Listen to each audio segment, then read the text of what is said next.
சூரியன் கிழக்கே தோன்றி மேற்கே மறையும். சொல்லுங்க. சூரியன் கிழக்கே தோன்றி மேற்கே மறையும். சூரியனை வழிபடுறதுக்கு தான் நம்ம பொங்கல் திருநாள் கொண்டாடுறோம். சரி, சூரியன் எந்த பக்கம் உதிக்கும்? போன வருஷம் படிச்சிருப்பீங்கல்ல, யாருக்கு தெரியும் சொல்லுங்க. மிஸ், சூரியன் கிழக்கு பக்கம் தான் உதிக்கும்.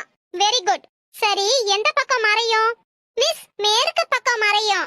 கரெக்ட்டா சொல்ற. இன்னைக்கு நம்ம சூரிய குடும்பத்தை பத்தி பார்க்க போறோம். மிஸ்,